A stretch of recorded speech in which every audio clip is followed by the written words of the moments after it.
Welcome back friends, welcome to investor ji. एक बार फिर से आप सबका बहुत बहुत स्वागत है। फ्रेंड्स, कुछ लोग जानना चाहते हैं कि क्या बाज़ार में एक बार फिर से गिरावट आने वाली है। तो मैंने सोचा कि आज इसी का पूरा एक कंप्लीट सॉल्यूशन मैं आपके साथ में शेयर करता हूं, ताकि हर किसी निवेशक को इसका फ़ायदा हो सके। क्योंकि जिस हिसाब से भारतीय बाज़ार में आज भी तेज़ी बनी है, निवेशक सोच रहे हैं कहीं बाज़ार गिर ना जाए। तो मैं आपको बताऊंगा कि बाज़ार में गिरावट जब जब हुई है तब तब निवेशकों ने किस हिसाब से पैसा बनाया है। सबसे पहले मेरा इंट्रोडक्शन, मेरा नाम है रविकांत शर्मा और मैं AMFI registered mutual fund distributor हूँ। मेरा एमपी रजिस्ट्रेशन नंबर है ARN 138523। Employee unique ID number दिया है EUIN E234641। तो फ्रेंड्स, आप देख सकते हैं आज का जो मेरा मेन टॉपिक है, एक बार फिर गिरावट का डर। क्या एक बार फिर से बाज़ार में गिरावट आ सकती है? देखिए, भविष्य को कोई भी बता नहीं सकता है। सबसे ज़रूरी बात यही है कि बाज़ार का भविष्य डिपेंड करता है। कोई भी देश में अगर कहीं पे भी कोई भी उठापटक होती है, किसी भी तरह की अनसर्टेनिटी अगर पैदा होती है, तो उसका सीधा सीधा इम्पैक्ट हमारे बाज़ार पर भी पड़ना तय है, चाहे वो कहीं पर भी हो। तो गिरावट के बारे में ये नहीं कहा जा सकता कि बाज़ार में गिरावट आएगी कि नहीं आएगी, आएगी तो कितनी आएगी। लेकिन मैं आपको इतना बता सकता हूँ कि जब जब बाज़ार ने गिरावट देखी है, तब तब बाज़ार ने बाउंस बैक काफ़ी तेज़ गति से दिया है और काफ़ी तेज़ गति से भारतीय बाज़ार ने पैसा बना के भी दिया है। कुछ एग्जाम्पल्स के साथ में मैं आपके साथ में शेयर करूँगा, ताकि मुझे नहीं लगता उसके बाद में किसी भी निवेशक को बाज़ार की गिरावट का डर लगने वाला है। क्योंकि मेरी कोशिश हमेशा यही होती है कि बाज़ार में अगर गिरावट हो, लेकिन निवेशक अगर डर गए, डर के अगर निकल गए तो नुकसान उठा सकते हैं। लेकिन अगर बाज़ार में जिस किसी ने पेशेंस बना के रखा है, काफ़ी तेज़ गति से पैसा बनाया भी है। देखिए, पैसा जब भी बना है ना, डर के माहौल में ही बना है। जब जब बाज़ार ने तेज़ गति से पैसा बना के दिया है, समझ लीजिए जब जब बाज़ार में डर का माहौल पैदा हुआ है, तब तब बाज़ार ने काफ़ी अच्छे से तेज़ गति से पैसा बना के दिया है। आज मैं यही आपको बताने वाला हूँ, ताकि हर कोई निवेशक बाज़ार की गिरावट को टेंशन में आने के बजाय खुश हो जाए कि किस हिसाब से बाज़ार ने पैसा बना के दिया है। जब जब टेंशन का पीरियड आया है, तब तब बाज़ार ने पैसा किस हिसाब से बना के दिया है।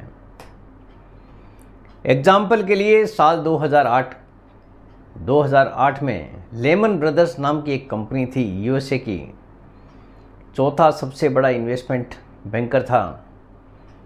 यहाँ पे जैसे ही खबर आई कि बैंक डूब गया है, पूरे विश्व के बाज़ारों में भयंकर गिरावट शुरू हो गई थी। 2008 में करीब बाज़ार हमारे भी 50% या उससे ज़्यादा टूटे थे। लेकिन जिस किसी ने उस समय पेशेंस बना के रखा, काफ़ी तेज़ गति से पैसा बना भी है। टेम्परेरी गिरावट काफ़ी भयंकर हुई थी। आज भी मुझे याद है कि कैसे शेयरों के प्राइस बहुत भयंकर गति से गिरने लग गए थे, और उसका सीधा सीधा इम्पैक्ट म्यूचुअल फंड के ऊपर भी पड़ा था। लेकिन उस समय पेशेंस जिस किसी ने भी रखा है, पेशेंस के साथ में निवेशित रहे हैं, काफ़ी बड़ा पैसा वहाँ से भारतीय बाज़ार ने बना के भी दिया है। 2008 में मंदी आ गई थी, USA में मंदी आ गई थी। लोगों को लगा था कि अब यहाँ पे पैसा बनना काफ़ी मुश्किल है, लेकिन पेशेंस जिस किसी ने रखा, उसने रिवार्ड काफ़ी तेज़ गति से पाया है। लेमन ब्रदर्स होल्डिंग इंक 1847 में स्थापित एक अमेरिकी वैश्विक वित्तीय सेवा इन्वेस्टमेंट बैंक फर्म थी, यानी इन्वेस्टमेंट बैंक थी ये। 2008 में दिवालियेपन के लिए दाखिल होने से पहले लेमन संयुक्त राज्य यानी USA का चौथा सबसे बड़ा निवेश बैंक था, जिसके दुनिया भर में करीब 25,000 कर्मचारी थे, यानी काफ़ी बड़ा बैंक था। नंबर 4 USA का बैंक होने का मतलब है कि काफ़ी बड़ा नुकसान लोगों का हुआ था अगर एक बैंक दिवालिया हो गया तो। 2008 के अंत तक सेंसेक्स लगभग 20,465 पॉइंट से गिरकर 9,716 पॉइंट यानी आधे से भी ज़्यादा भारतीय बाजार गिर गया था। सेंसेक्स ने आखिरकार सितंबर 2010 में फिर से 20,000 का आंकड़ा पार कर लिया, यानी दिसंबर एंड तक आप देखिए कि 9,716 तक आ गया था 2008 में, और सितंबर 2010 तक वापस 20,000 का आंकड़ा छू लिया था बाज़ार ने। 20,465 गया था, 20,000 का आंकड़ा वापस छू लिया 9,716 से, यानी 100% से ज़्यादा भारतीय बाज़ार ने रिटर्न डिलीवर कर लिया आप काफ़ी छोटे से पीरियड के अंदर ही। 2016 में भारतीय बैंकों में एनपीए बढ़ने और नोटबंदी जैसे ही हुआ, एनपीए बढ़ गया बैंकों का, तो 26% भारतीय बाज़ार गिर गया था। इसके बाद करीब 3 साल बाद बाज़ार काफ़ी अच्छा बढ़ा और सेंसेक्स ने 42,000 का आंकड़ा पार कर लिया, यानी गिरावट समय समय पर भारतीय बाज़ार ने दी है, लेकिन पैसा भी यहाँ पे काफ़ी तेज़ गति से बना है। यहाँ पे जिस किसी ने लमसम किया है, लमसम के साथ में एसआईपी किया है, काफ़ी अच्छा पैसा बनाया भी है। गिरावट जब हो तो आपको एसआईपी बढ़ाने की कोशिश करनी चाहिए, ना कि एसआईपी बंद करना चाहिए। बाज़ार में जोखिम हर समय बनी रहती है, क्योंकि आपका जो पैसा है जोखिम के अंदर ही है, ये आपको पता होगा। यहाँ पे किसी भी तरह का कोई भी गारंटीड रिटर्न होता नहीं है, रिटर्न बनता है बाज़ार के हिसाब से ही।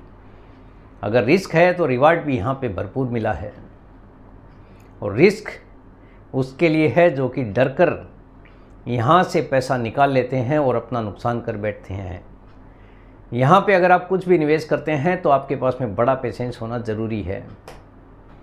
साल 2020 एक बार फिर से कोरोना महामारी आ गई, हर किसी ने देखा है और झेला भी है। इसके कारण बाज़ार में एक हफ्ते में 42,273 पॉइंट के अपने हाई से 24,000 पे आ गए, यानी काफ़ी भयंकर गिरावट हो गई थी काफ़ी छोटे से पीरियड में ही। सबसे तेज़ गति से गिरावट थी ये कोरोना में। करीब 24,000 तक गिरने के बाद फिर अप्रैल 2020 से बढ़ना शुरू हो गया, यानी काफ़ी छोटे से पीरियड में गिरा और वहीं से रिकवर होना चालू हो गया और 72,000 का आंकड़ा पार कर लिया था भारतीय बाज़ार ने। साल 2022 में अपने हाई से करीब 11,000 पॉइंट वापस गिरा है भारतीय बाज़ार, फिर वहाँ से बढ़ना शुरू हो गया था। 2022 में रशिया यूक्रेन का वॉर शुरू हो गया था, जिसके कारण बड़ी गिरावट आई थी। मार्केट गिरेगा तभी तो आपका निवेश किया हुआ, अगर आपने एसआईपी की है तो नीचे के प्राइस में आपको यूनिट्स मिलता है, जिसका सीधा फ़ायदा आपके पोर्टफोलियो में देखने को मिलता है लंबे टाइम के बाद में। जो चीज़ आपने 10 रुपये में ख़रीदी है, बाज़ार अगर गिरता है, कभी अगर आधा हो जाता है तो आपको 5 रुपये में वो चीज़ मिल जाती है, लेकिन उस समय अच्छों का पेशेंस डगमगाना शुरू हो जाता है, क्योंकि हर किसी को अपना पैसा प्यारा होता है। किसी को भी नुकसान बर्दाश्त होता नहीं है, चाहे मैं हो या आप हो। लेकिन उस समय जिस किसी ने पेशेंस रखा है, काफ़ी बड़ा पैसा बनाया भी है। तो आगे भी अगर आप कुछ भी निवेश करते हैं तो आपके पास में अगर पेशेंस है तो ही निवेश करना है, अदरवाइज़ आप ये समझिए कि ये इन्वेस्टमेंट आपके लिए सही नहीं है। मार्केट का स्वभाव ऐसा ही है, अगर शेयर बाज़ार गिरेगा नहीं तो आम आदमी और नया निवेशक मार्केट में आएगा नहीं। बाज़ार जब भी गिरता है तो नए निवेशक भी बाज़ार के साथ में जुड़ते हैं, क्योंकि हर किसी को लगता है कि बाज़ार गिरा है तो ये मौका है, मौका समझ के हम भी चौका मार सकते हैं। इसी चक्कर में बहुत सारे छोटे निवेशक हैं, नए निवेशक हैं, बड़े निवेशक हैं, बाज़ार के साथ में जुड़ना शुरू हो जाते हैं। इसलिए बीच बीच में समय पर बाज़ार का गिरना भी ज़रूरी होता है। बड़े निवेशक तभी आएंगे जब बाज़ार सस्ता होगा। आपने नोटिस भी किया होगा, जब बाज़ार गिरता है उसके बाद में काफ़ी तेज़ गति से रिकवरी आती है। इसका मतलब उस समय बड़े निवेशक बाज़ार में पैसा लगाना शुरू कर देते हैं, इसीलिए अचानक से बाज़ार में तेज़ी शुरू हो जाती है। जब बाज़ार सस्ता दिखता है तभी बड़े निवेशक बाज़ार के साथ में जुड़ना शुरू कर देते हैं। अगर अच्छा पैसा बनाना है तो अपना निवेश कभी बंद ना करें।